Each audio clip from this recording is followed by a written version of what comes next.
But I rise today to speak about the Senate earmark transparency rules that have not been implemented after so many months. As my colleagues know, we passed 2 new Senate rules back in January that would shine some light on the earmarking process and require us to be open and honest about how we spend American tax dollars.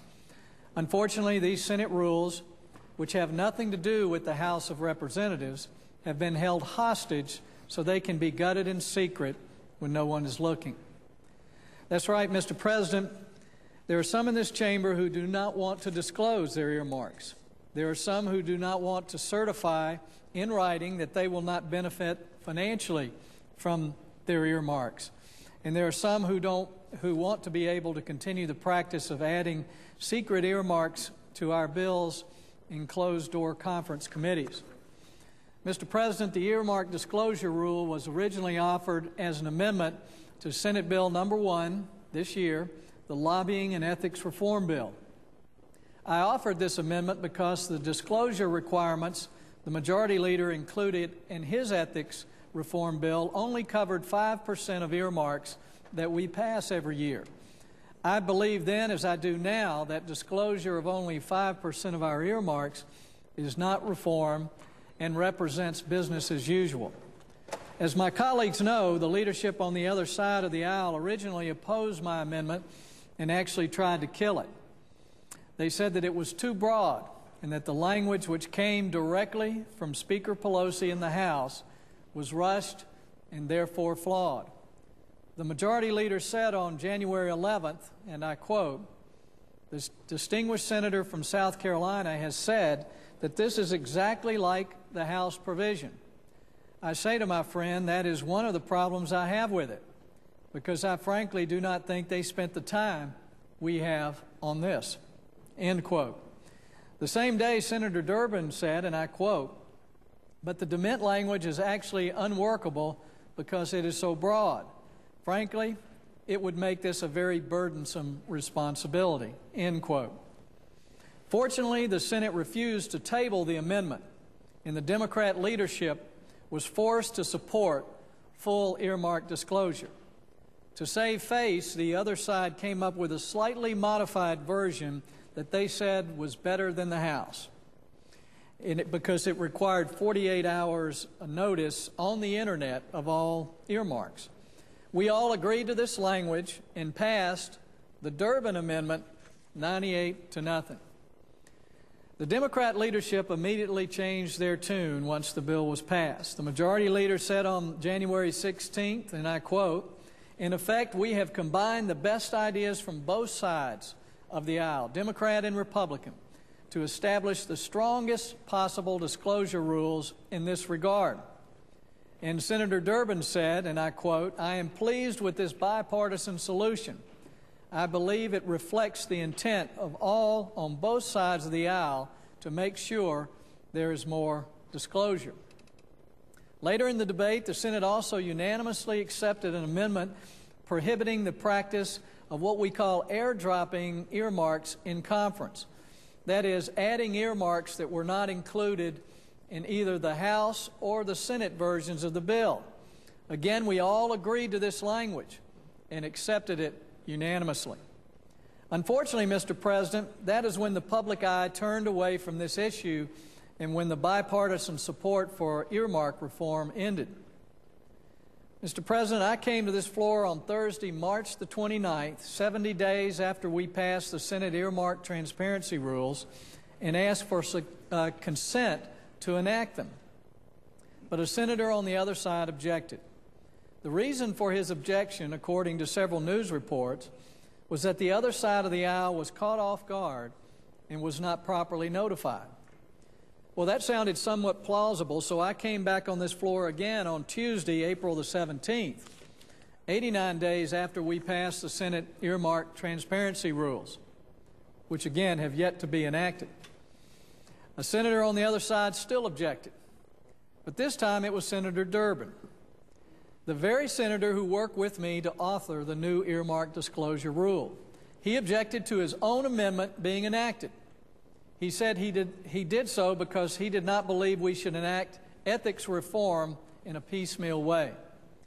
But then the majority immediately announced that it would self-enforce some of the new earmark transparency rules in a piecemeal way. They said they would allow each committee to decide if and how to disclose their earmarks. Mr. President, the Congressional Research Service recently provided me with a review of all earmark rules being used in the Senate committees. The analysis shows that the rules have not been applied in many of our committees, and even those that have been created, they have created informal rules that cannot be enforced on the Senate floor. So according to CRS, only 4 out of 18 committees have even created an informal rule.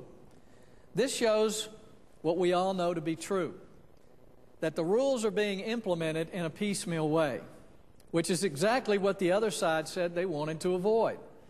It's clear that we need a formal rule in place that applies to all committees.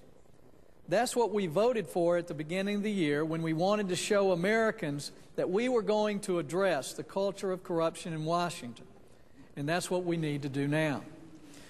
Mr. President, I came down to this floor shortly before the July 4th recess to talk with the Majority Leader about these earmark rules. He wanted to go to conference with the House bill, Senate Bill number 1, the Ethics and Lobbying Reform Bill, and I wanted to get his personal assurances that these earmark rules would not be watered down or eliminated behind closed doors. Unfortunately, the Majority Leader told me that he could not give me those assurances, which was a clear sign that the folks working on this bill have plans to weaken the earmark transparency rules that we adopted in January. Mr. President, I tried again to get consent to enact these rules on Thursday, June the 28th, 161 days after they had passed. And again, the other side objected. The reason this time, which was a complete departure from what they had said before, was that the other side planned to work with the House to change the rules and that it was unreasonable for me to demand that they be protected. The Majority Leader said, and I quote, "There will be some things that will wind up being a Senate rule. Some things will wind up being a House rule. That is part of what the conference is going to work out. No one is trying to detract from anything that the distinguished senator from South Carolina wants. But just because you want something doesn't mean you necessarily are going to get it." Senator Schumer echoed their desire to change the rules by saying, "Maybe there are some things other people might add. Maybe there will be the kind of legislative trade-offs that will make a stronger ethics bill. We all have no way of knowing. To get 90 or 95% of what is a good package, most people would say yes." And Senator Durbin sought to belittle my effort to protect the earmark rules, saying, and I quote, "It would seem that the senator from South Carolina is carping on a trifle here." And I was carping on his bill. There are 3 words to describe what's going on here, Mr. President. Business as usual. This is one of the worst flip-flop reversals that I've ever seen. Even the senator from Illinois, the very person who had previously praised the new rules, minimized their importance and supported efforts to change them. Mr. President, I realize the other side never liked these rules to begin with. After all, they did try to kill them. But I thought they had come around and were now supported. I thought we agreed that earmark transparency was a reasonable step to begin changing the way we spend American tax dollars and to end business as usual. It now appears that I was mistaken. Mr. President, 172 days have now gone by since we passed the Senate earmark transparency rules, and yet a few in the chamber still refuse to enact them. Instead, these objections offer more excuses that keep changing as time passes. First, they said the rules were too broad and the House wrote them incorrectly. Then, after the Senate leadership revised the rules to their liking, they support them. But now, after 6 months have passed, they're saying the rules need to be fixed again, and this time by the House. I'm sorry, Mr. President, I realize that this may seem like a joke, but I'm not making it up. Mr. President, what we have here is obstruction, pure and simple.